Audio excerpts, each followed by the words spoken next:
Hey guys, BuildZoid here, and as you can see, I have the oscilloscope hooked up to the RX 6900 XT Red Devil Ultimate, and so we're going to be taking a look at some oscilloscope shots of the, well, we're going to take a look at some measurements from the V-core rail. So right now, yeah, we're hooked up to V-core. It's not directly behind the core, because behind the core, the filtering that AMD has set up is made up entirely of 0402 multilayer ceramics, and I don't feel like attaching a probe to those. It's not impossible. It's just very, very, very annoying, and so we're not going to do that because this is an 1,800-pound card, and I really don't want to break it. So with that out of the way, yeah, the first thing I want to show you is Vega's crazy deep sleep state. So right now, we're not doing any. I mean, it's not Vega, Navi. Navi 21's crazy deep sleep state. Now, I don't know if 5700 XTs did this, because I never had one of those. So never had an opportunity to measure this. But, yeah, so we're just sitting on the desktop right now. And, wait, nope, that's the wrong thing. We're just sitting on the desktop, and currently, the oscilloscope is measuring 46 millivolts on the V-core rail. The card is, more like the core is literally not running, which is insane. And then as soon as I start, like, moving the mouse, you can start seeing that, like, the GPU gets, wakes up, because it's like, oh, the user's doing something, we might actually have to do something GPU accelerated. There's actually I guess with Windows, there's a decent chance that the desktop itself uses some amount of GPU acceleration, so, yeah, anyway, we open up GPU-Z, and so GPU-Z, when you're not doing anything, shows 0 megahertz core clock, which, like, if you were with like older GPUs, that would be like, oh, it's bugged out. There's no way it's literally not running. But no, it's literally not running when it's not doing anything. So yeah, that's really cool. Like, that is some crazy deep sleep state that AMD has there, and yeah, is pretty awesome. And you can now see that GPU is like GPU-Z is like periodically waking up the GPU, because you can see, yeah, like, you can see the voltage comes up. Whereas if GPU-Z was closed, that wouldn't be happening. I wonder what happens if we just open Radeon software. Okay, so Radeon software, oh no, it goes back down to idle eventually. We close GPU-Z. Yeah, eventually it goes back down to idle. Anyway, now, oh wait, I'm on an unlimited. Oh, okay. Well. Oh no, we're not going to be able to do that, right? Because I'm on a registry right now that doesn't have a power limit, so that's fun.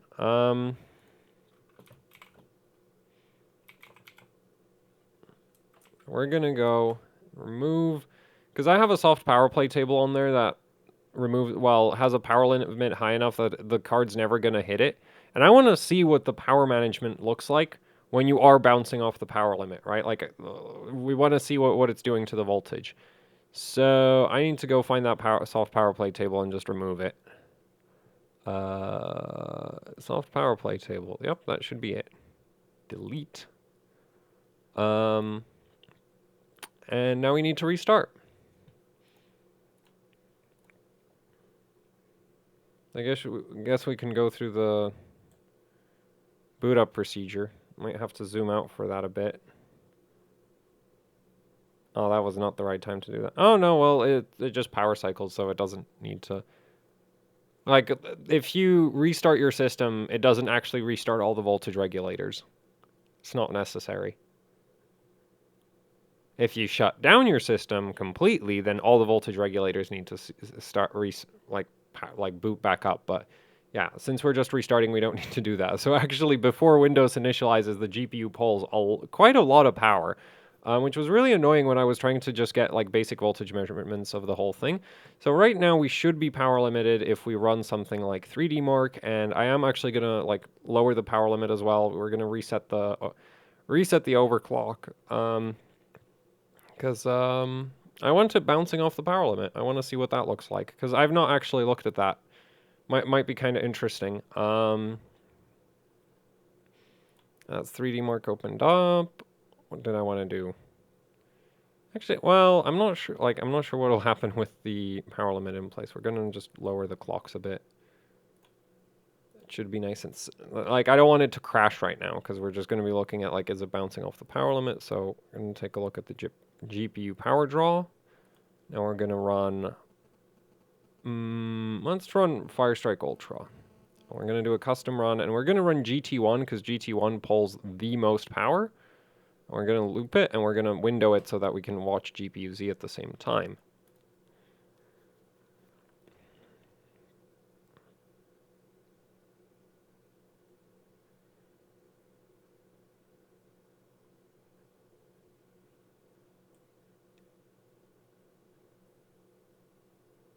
So we are now running, and not really seeing like much in terms of, it's just kind of holding the voltage at a fixed level, which is not what I was hoping for. I was really hoping to see the voltage stepping up and down constantly, but yeah, we're really not getting that. Oh, I guess it might be stepping down, up and down by such a small amount that it's not showing up right now. I'm going to move us from channel 2 on the scope, well, channel 3 on the scope to channel 1. And we're going to pull that in. So yeah, you can see the sort of, oops, that's the intensity slider. Nope, up. Oh, nope, I'm still on the wrong channel on the scope. Up. Go. Where'd it go? Oh, there we go. The trigger away. Yeah, so you can see the transients from each of the frame from the frame render cycle. I was really hoping to see like the voltage stepping up and down nicely, but well, you can kind of see it doing that, right? Like you can. It's not very like it's very small voltage steps. So, like on some cards, you would see the voltage like go up and down like 100 millivolts as they go do their thing, and this is really not doing that. Put this all the way back here. Wait, there. Yeah, so you can sort of see the voltage, you know, go up and down. I'm not sure what that big spike is. Actually, I think it might be the card going to sleep for a little bit. Which it does do in a lot of workloads in my experience. Like 3D Mark 11, the card is in certain workloads I've seen the card constantly dropping to like a really low voltage power state.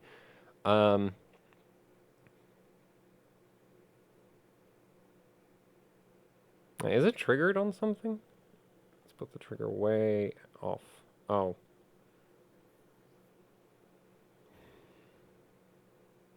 Yeah, so you can sort of see the power management doing its thing right now, but not as much as I was hoping it would be.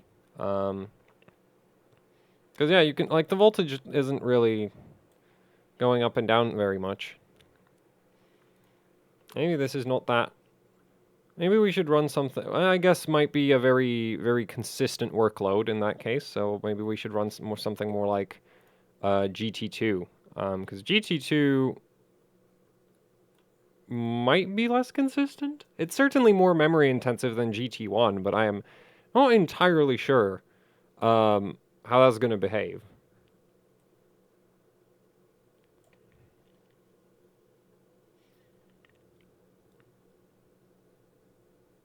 Okay, so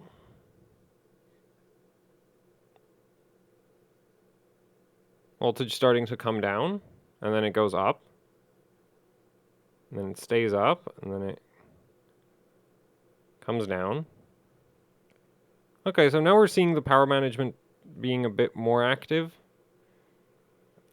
If I could get the... Actually, I could just set the trigger to be on a different channel, and then it won't be a problem anymore. Put it on channel 3. Alright, now we don't have to worry about it. Yeah, so here you can really see... So this is what I was hoping to see in GT1, where you can really see the voltage like step up, step down, step up, step down. I was hoping it would be more impressive than this, because right now it basically, like, it's like this part right here, it runs higher voltage, and then, yeah, I've seen some, I think it's NVIDIA GPUs, where if you try to do something like this, the voltage is completely all over the place. Like, it almost looks like they're, Like it's it's almost frame to frame that the voltage steps up and down, whereas here it's not really doing that. So yeah. Like there's obviously one part where the load is significantly lower and so the voltage goes way up. But anyway, so that's power limited GT2. So that's sort of what this looks like when it's running like that. Guess we could try some time spy.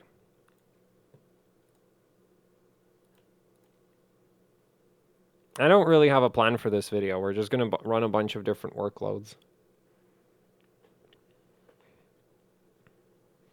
And so if you have a bunch of stuff open, the card doesn't go into that super deep idle, right? Because right now it's sitting at 800 millivolts, but it's fine. I wonder if like a web browser would be enough to kick you out of the super deep idle state. Oh, I didn't window it. It's fine.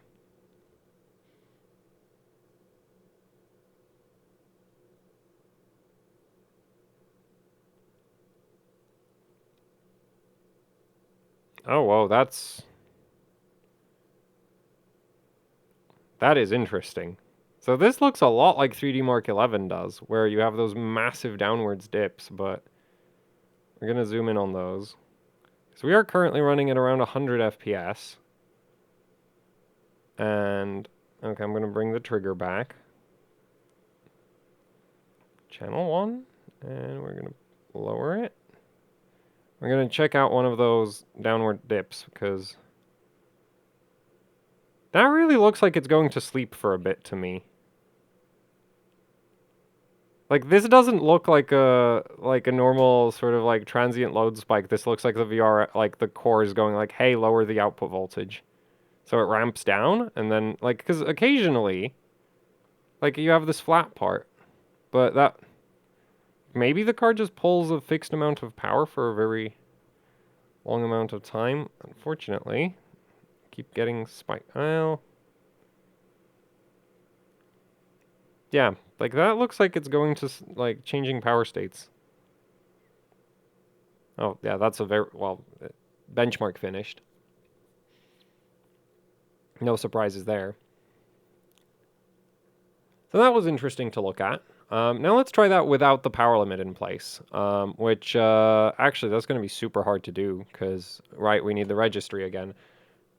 Why do we have such pathetic power? Like, why doesn't this slider just go to 300%? It's not like the card's going to blow up if you do that. And actually, like, old AMD, like, there's older cards from AMD where you could actually just put the power slider to, like, plus 50%. And then for Navi, they're like, no, plus 20. Plus 50 would be enough to get out of the power limit on air cooling. Anyway, I'm just going to throw the registry at it, and I got to restart again.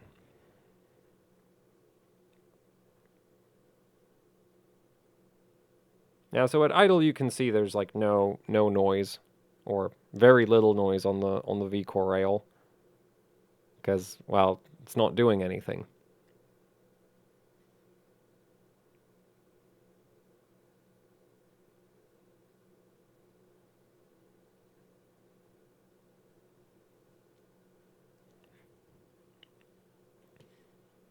Anyway, so now we should be on like a 400 something watt registry, or 500 watt maybe even. I can't remember right now what it is that I have sitting on the desktop.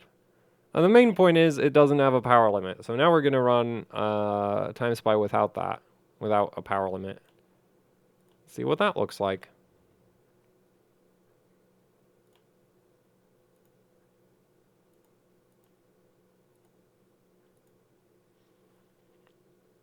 Because I think it was power management that was creating those massive downward spikes.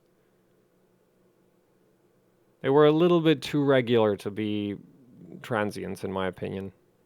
As in, like, they didn't look like a mess coming down. Like, it didn't just slam the voltage down. But yeah, we'll see.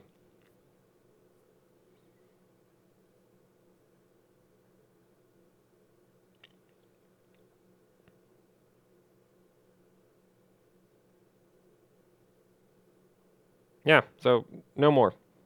Right, we don't have that anymore. So before, it would be dropping the voltage really low, like almost between frames. Oh no, it's still doing it. Still doing it. I think if you have a workload that's CPU bottlenecked, it'll start doing it as well, because it does it for like really old, like 3D Mark 11, which is a really old benchmark that runs at hundreds of frames, and I'm pretty sure is CPU bottlenecked even with the 4.65 gigahertz 5950X. Like, I'm pretty sure like the card just ends up going to like it's not really sleep, right? Like that's just a really low power state because our minimum voltage is dropping all the way down to 850 something millivolts. So this would be an absolute nightmare for cap modding because it's like, how do you know if you're fixing transients or if you're just screwing up like sleep, the card going to sleep? Yeah, I'm pretty sure the card's just going like, oh, we don't need to do anything, lower the voltage. Because at least that's what it looks like to me. I unfortunately don't have any way of like contacting AMD and asking if I'm correct about that. If I had a way of contacting AMD, I might not have to have bought my own 6900 XT. Anyway, so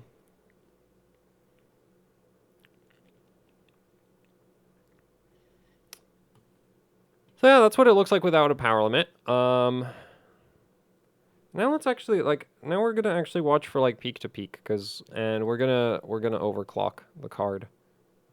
Um,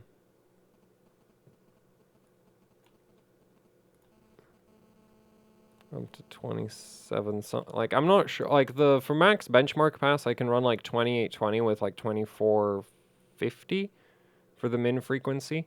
Well, technically I can run higher min frequencies than that, but it lowers the performance. So this slider over here, the minimum frequency slider is very deceptive. You'd think that just constantly raising it is better for performance, but in my experience, it doesn't necessarily improve performance. It definitely hurts stability. So anyway, let's minimize that and run some Firestrike Extreme. Because ultimately, Firestrike Extreme is sort of the main benchmark that I'll be running on this. And for that, we're going to run GT1. We're going to have GPU-Z open, so we can watch the power consumption.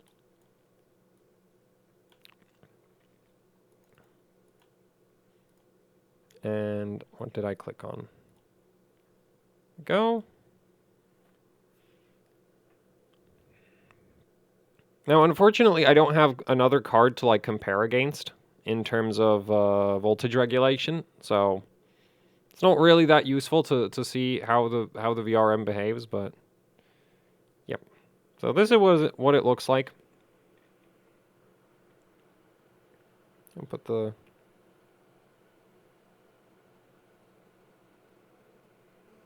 there. And so you'll notice that's very regular, and that just matches the frame rate at which Firestrike is running.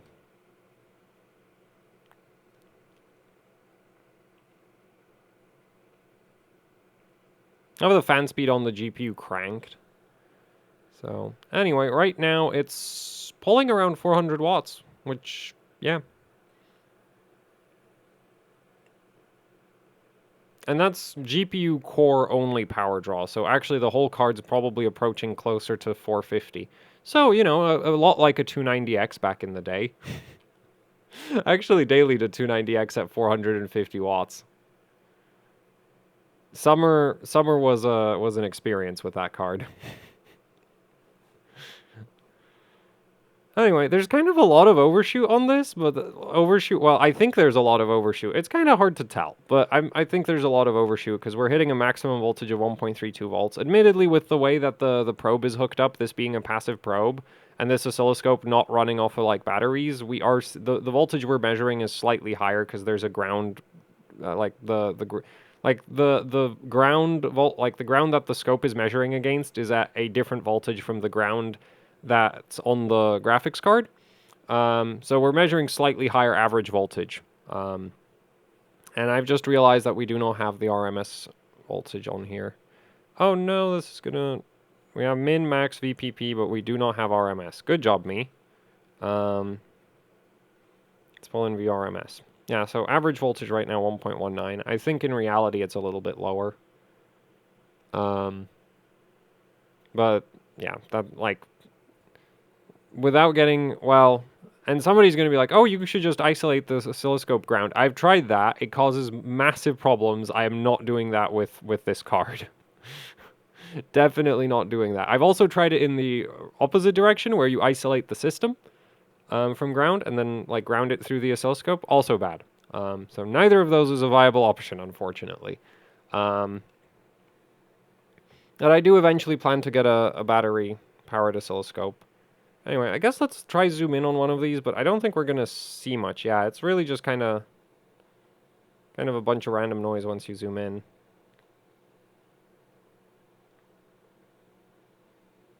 I think this downward spike over here, that would be like an actual like downwards transient where the card loads up and then you sort of see the VRM recover from it. This looks like a load release over here. Then we have like what looks like another load release. And try get more into the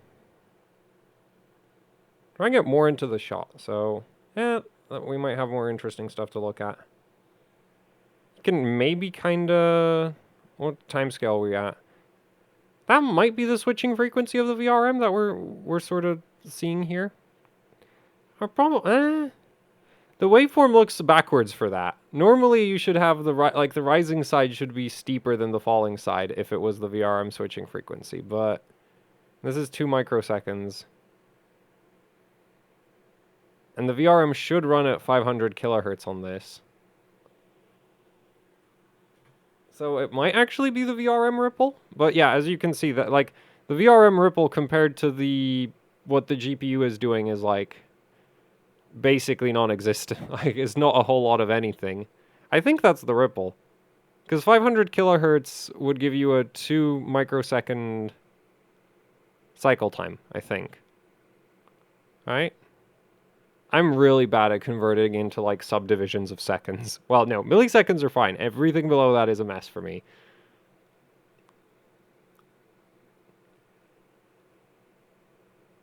Oh yeah, 2 microseconds. Yeah, so that actually does seem to be the actual like VRM switching frequency that we're seeing right there.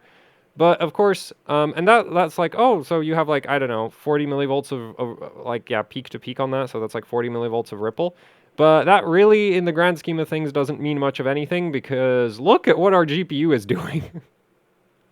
Right? It's like, this is why you don't have to worry about the output ripple of VRMs these days. And I don't know what the oscilloscope did over there.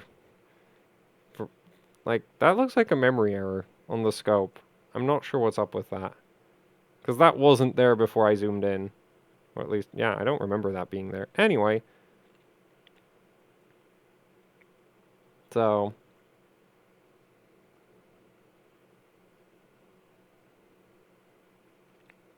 So yeah, that's what it looks like when you have a 6900 XT running GT1. But I also want to run some of the other Firestrike workloads. Because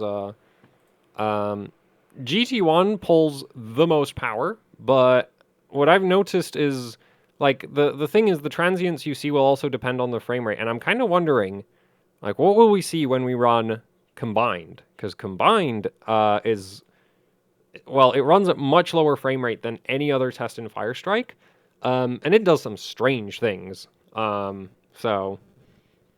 yeah, and it's also not a test I've really looked at on the oscilloscope very often, so I'm kind of interested to see how it behaves.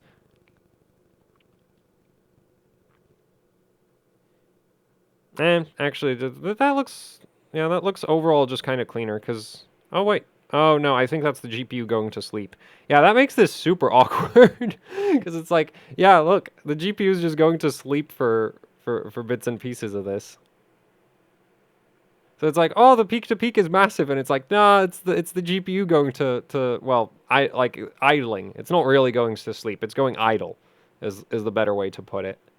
Yeah. So every time you see the like, yeah, it's just going all the way down to idle. But that is, yeah, modern CPU. Well, Ryzen CPUs do this. I've not looked at an Intel CPU on auto power management under an oscilloscope. I guess they might also look something like this, but Ryzen's will actually do this quite happily.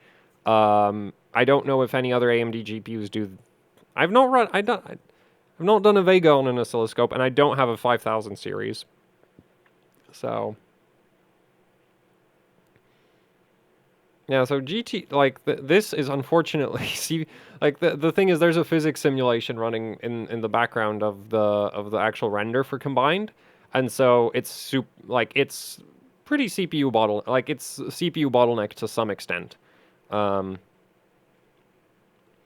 so yeah, but when it's running, it doesn't really seem to be like when the GPU is not going to sleep, going to idle. It doesn't look like it's really running any noisier than it would be for some of the other tests. So anyway, that's Firestrike. I guess we could also take a look at GT2.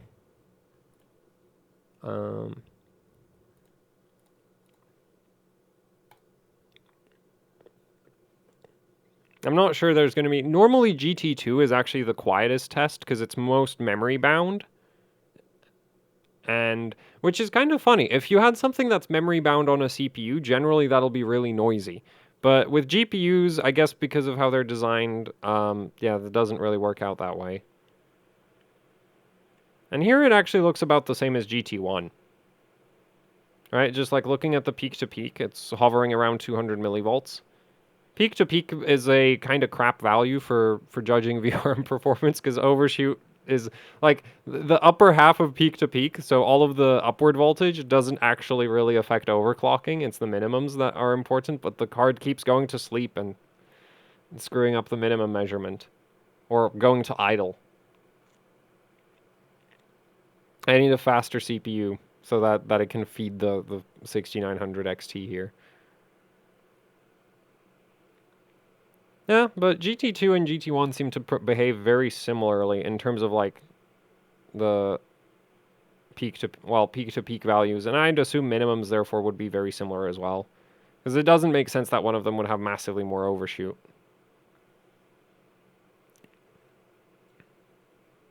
So yeah, I don't really think. Well, yeah, I don't think adding a bunch of capacitance to one of these would really do much of anything.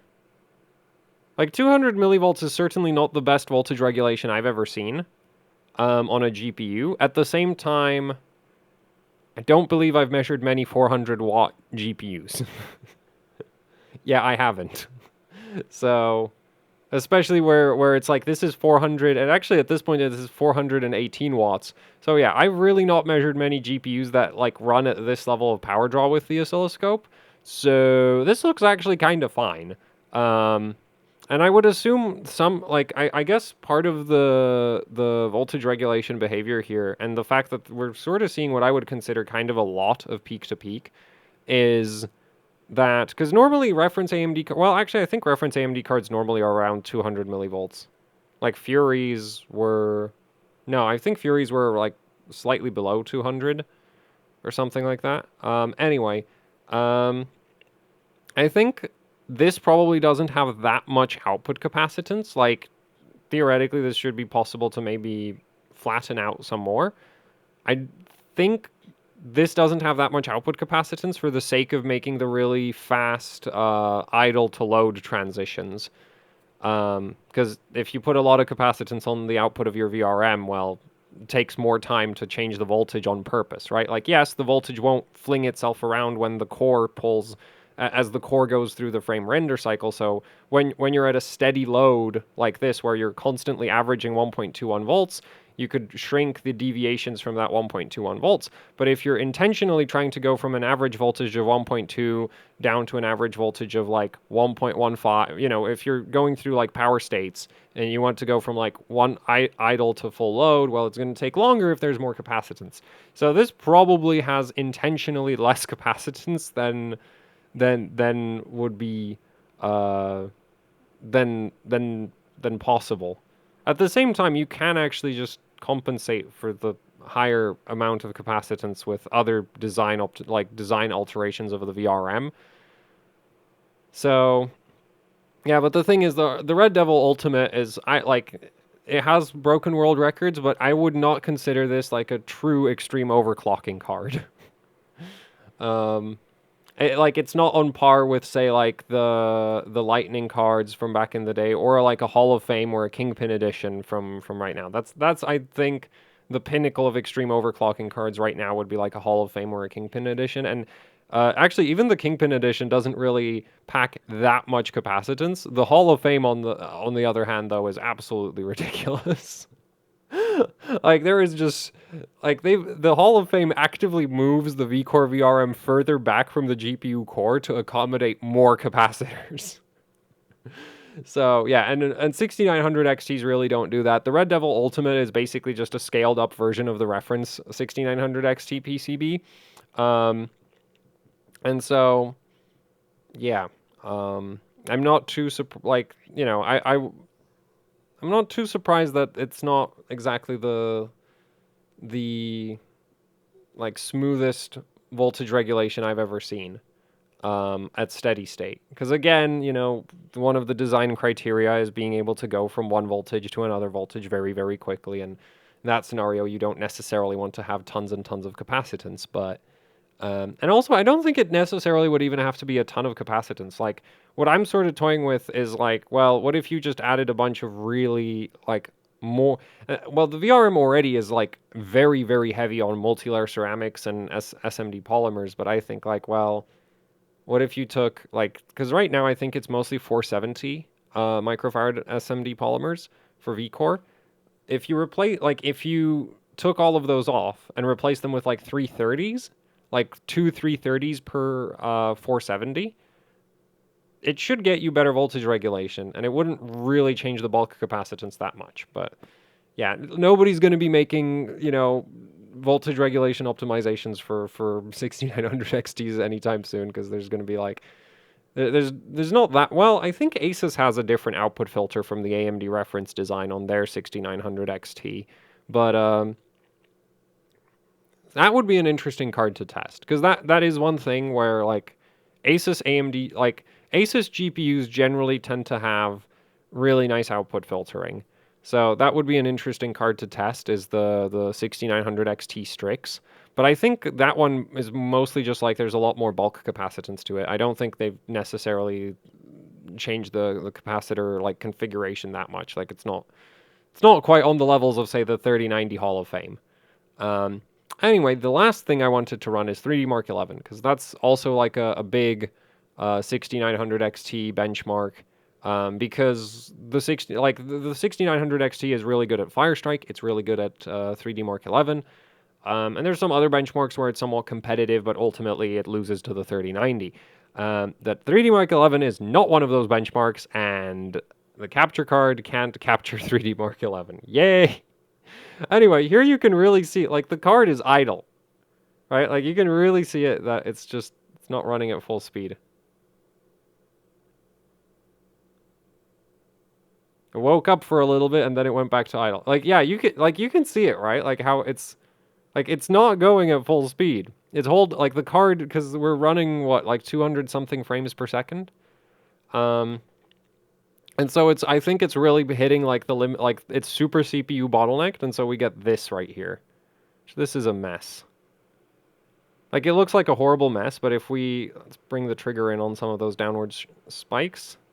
Like, you can see some of the really deep ones where it's like, oh, the card just decided, oh, there's nothing to do. But maybe some of these are, no, what? Oh, I have it off center.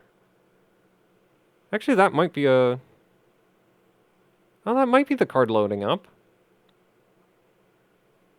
No, that's actually kind of slow.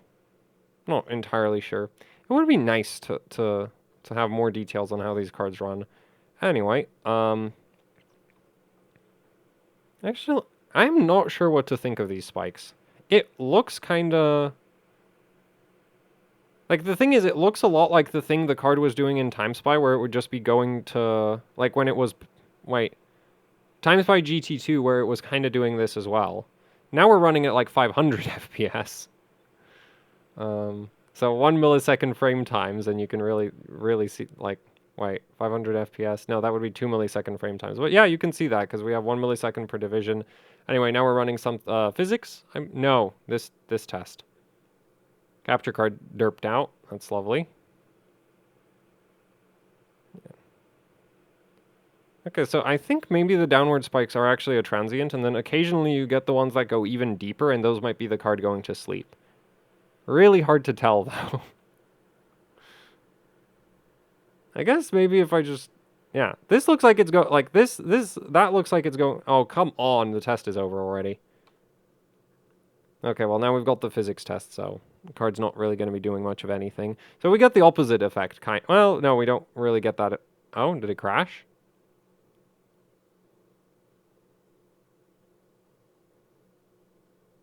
Oh, no, the capture card was just so slow to, like, pick up on the test that we didn't see it.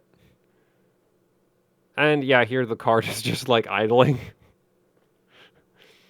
Because that's again a physics test at the same time as a GPU test, and so massive CPU bottleneck for that one. And so interesting behavior from these cards. Hello, capture card? Could you, like...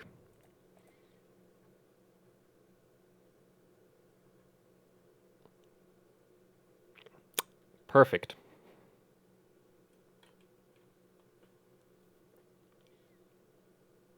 There we go. That was a pretty quick run. 67,000 points. Anyway, yeah, and during that, like, you can see the first test was like... Oh, wait, you can't. So the first test, which looked like it was constantly going to sleep, that was at like under 200 watts of power draw. Then we had the second test, that was hovering in the 300 watt range. So yeah, I think it was actually going to sleep or idling. You get what I mean. I've been doing it for the whole length of the video. I've been referring to idle as sleep.